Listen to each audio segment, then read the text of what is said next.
This guy just seems to stay in the news, stay in the internet. Tekashi 6ix9ine was recently seen in the studio with Lil Tim, who is, and I'll break it down for you. We've talked about the story before. Lil Tim is the person who killed King Von earlier this year. King Von, a very popular rapper. Now, that's interesting because 6ix9ine and King Von had beef while he was alive. And 6ix9ine also made some very disrespectful remarks following the death of King Von. And now he is in the studio with King Von, the dude who literally shot him dead in the streets. What are your thoughts on that? Why is he not in jail? It was self-defense? Yeah, self-defense, and it was Atlanta, Georgia. So those laws, you carry a pistol, you're good, and it was self-defense. Yes, so he still has a trial date and all of that, but he's out on bail, I guess is what the correct term is. Okay, well, what I said it 1,000 times, I'm gonna say it again today. It ain't about the music; it's about the antics and the visuals that you get and the conversations that's going to stem from them being in the studio. Simple as that. It's another reason for a conversation, another reason for content, another reason for somebody to keep his name relevant. He ain't had a hit, God knows how long. Mm-hmm. Well, last time he had a hit, the album went chart. Yeah. Okay. All right. He ain't. I thought he was at a concert once before. Recently, not too long ago, but that wasn't all that. So he got to keep something. He got to do something to keep some controversy going. That the dude's whole career is built around controversy. And now that he survived, allegedly, look like he's gonna survive this snitching situation. And he just did an interview with WAC or whatever the case may be. And that wasn't all what it could have been. And oh man. Bad news, dude. Did you get a chance to watch that WAC interview or listen to it? I watched some of it, man. Oh, okay. What'd you take away from it? WAC was dropping facts. He was dropping some facts, and no matter what he said, Tekashi was either trying to overtalk him. He's never wrong. Bullshit. He's never wrong, right? He's never wrong. Mm-hmm. Yeah, I talked to Suge, and Suge called me. I said, man, why the fuck you think? Well, if Suge called you from jail, why were you telling people that on the damn, what you call it? Mm-hmm. On the damn face, on YouTube.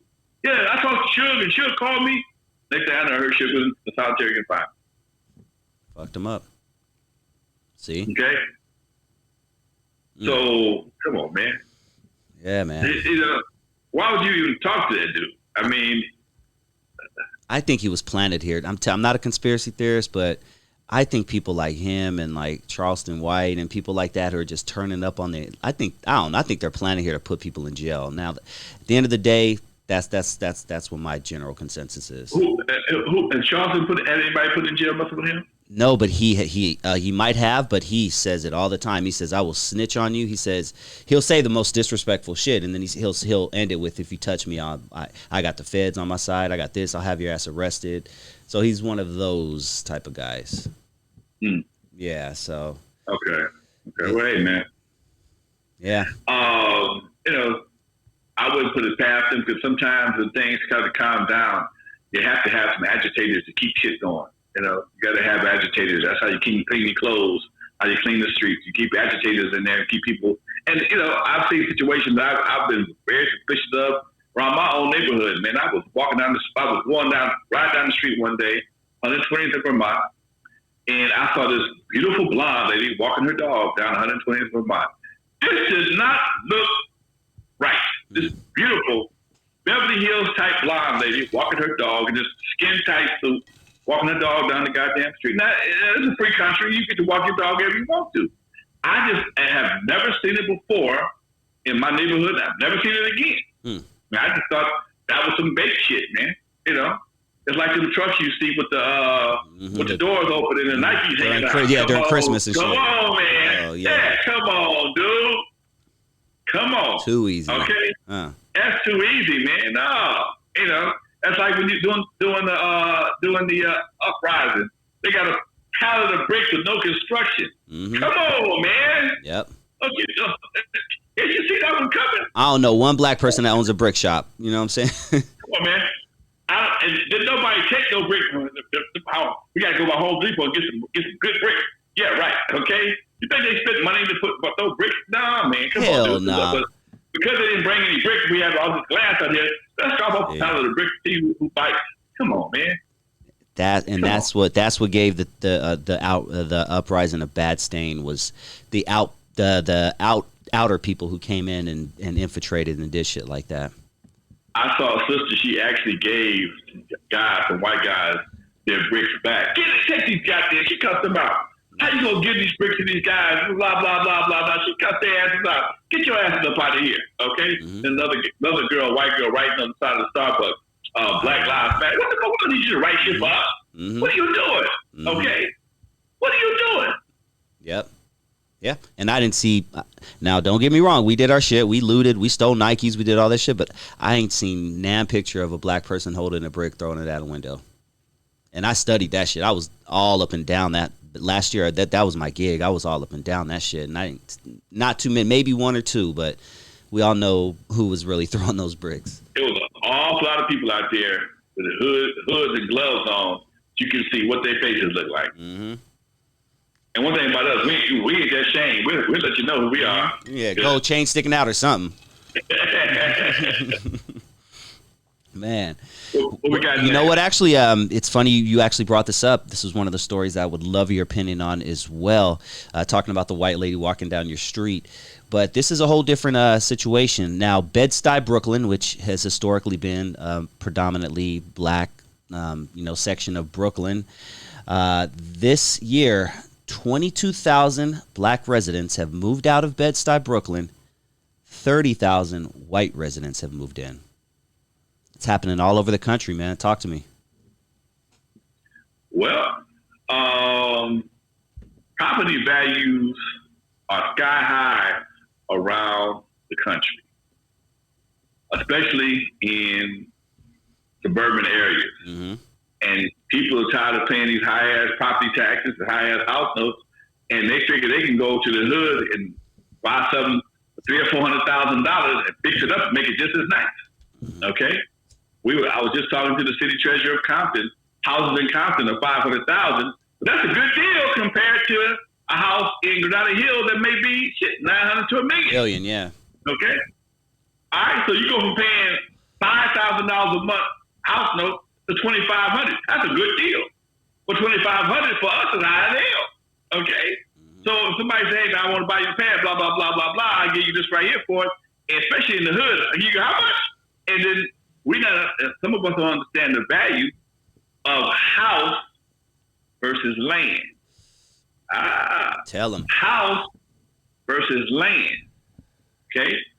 Your house sits on land, but the more land that you own for your property gives you more value. You may have a 5-bedroom house on, I don't know, an acre of land. I don't know, a quarter acre, an eighth of an acre. Okay? But where I live, my house is not 2,000 square feet. My lot is huge. Okay? So you got more land than property. So houses don't go up in value as much as land does. You follow me? That's how it was explained to me, especially like in Reno Valley, some of the other places where the houses are closer together. You got a smaller backyard, whereas in places in Compton, you got huge backyards. You can do some serious building. Okay? A lot of places in LA have huge lots. So you can do the house is small, 2-bedroom house, but it's on a quarter acre. So you can drive in the backyard and put a pool, another house, sometimes apartment building, or another unit, and get your money out of it. Yep. And my thing is, everybody tells me this. Oh, go ahead.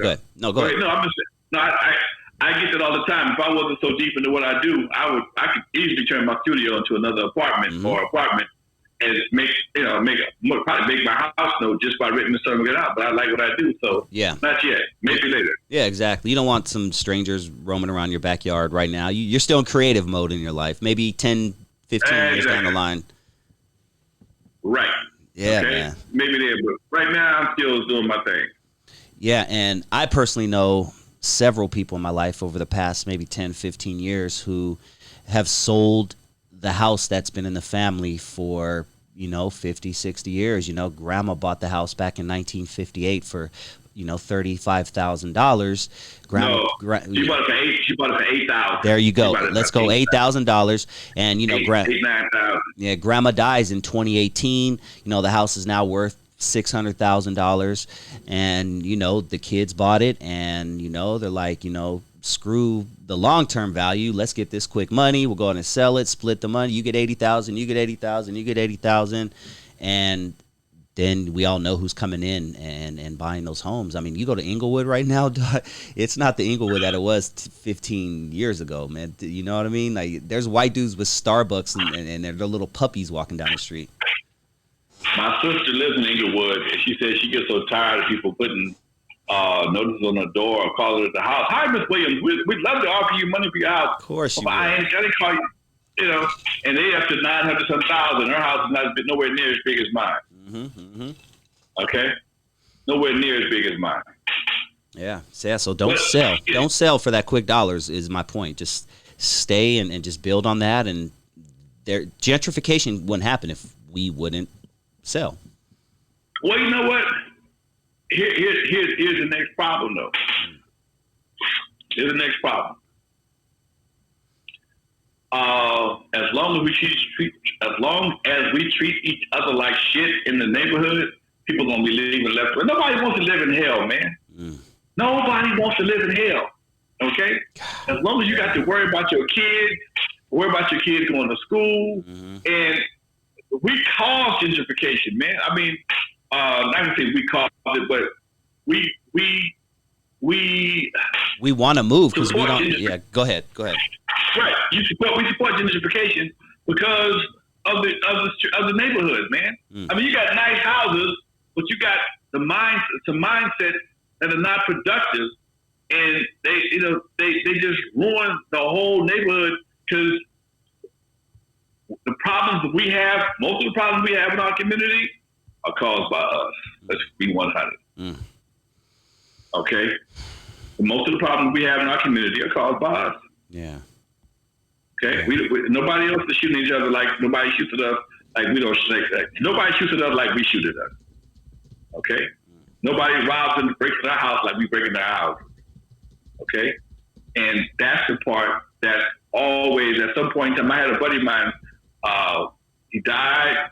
Left the wife the house, and shit, he wasn't gone no time, man. One of her good friends died in the grass in the front yard, and she sold the pad and moved. Okay, he just sold it, took a loss, and moved. Okay, I can't do this no more. And that's the part that's really, especially if you've been in a neighborhood for a long time, especially if you are, somebody that's doing well in your job, you can actually afford to do better, but you're trying to hold on to the family house, but meanwhile you are surrounded by situations that are not conducive to your family. I was talking to a lady Saturday. She was like, I got to get out of here. I can't live here no more because I got to look out for my son. He's a good dude. I don't want my son to come up missing, shot or dead behind some bullshit. God, that's a real thing. These are the things that support gentrification. She don't own a house, but she's gonna move out. She don't own a pad. She's renting a house, but somebody else gonna come in and rent that house and they're gonna improve the neighborhood because she's a single mom. She can't do the same thing a full family can do. Okay, because you got a dad, you got got another support base there. Okay, as a single mom, she's looking out for her son's well-being. So she figures she's gonna go out to someplace, Crescent Heights. Okay, yeah, come on, yeah. So that just makes another. So she was. If somebody was to leave you a house and you were a single mom with a couple of boys, and want them to get caught up in this gang activity, and so already lost a nephew. It's almost a slam dunk. You got to go. It's reality right there, man. It's a slam dunk. It's almost a slam dunk. You got to go just to protect your own from your own. Come on, man. You got to protect your own from your own. Damn, that shit makes me sad. That shit makes me sad. I had a conversation with a lady the other day. We were talking about some of the things that we've experienced. She's an older lady, just like myself.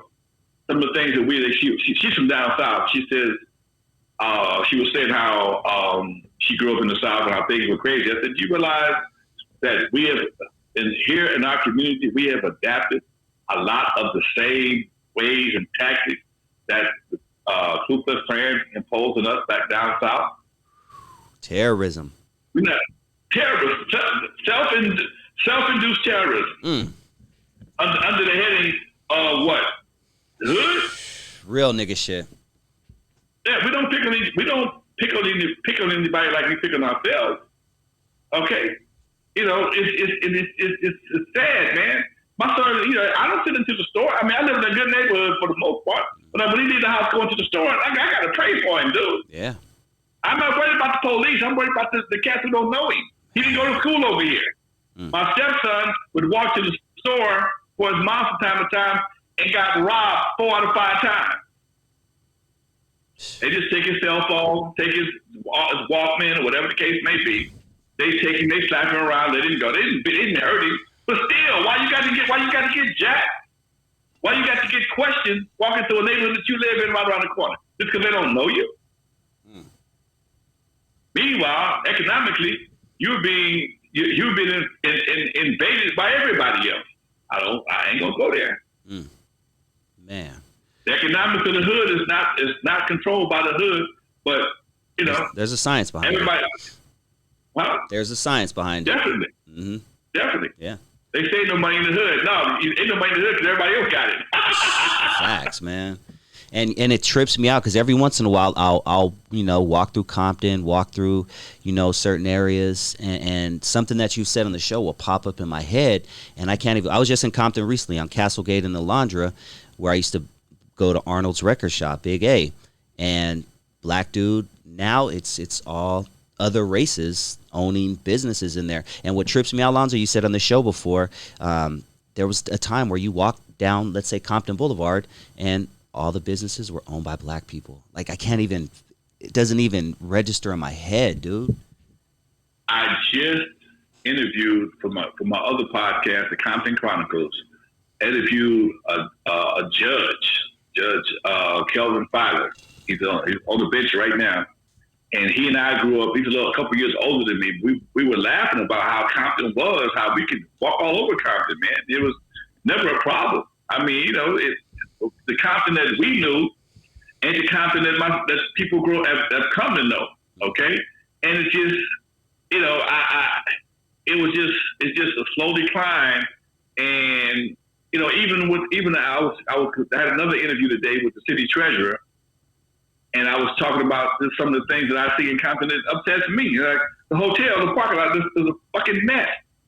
Nobody else will tolerate a hotel parking lot looking like that. Mm-hmm. Okay, I mean, when I was in Inglewood at the Current Affair, I had some cracks in the concrete, and weeds would grow through the concrete. They came out and gave me a citation, Mr. Williams. You have 3 days to get the weeds at the parking lot. Damn. And they caught me painting the front of the Current Affair one time.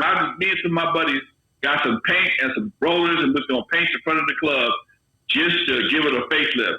They rolled up on me, hey, dude, are you a licensed painter? No, I'm not. Permit. I'm listing my building. What's your permit? I need a permit. If anybody out here is getting paid to paint this building, then you need a permit. No, I'm painting, and my nephew and my cousin is painting. This is a family project. All right, they knew I was lying, but they couldn't do nothing about it. But that just goes to show you how different municipalities operate and control the beautification of their city.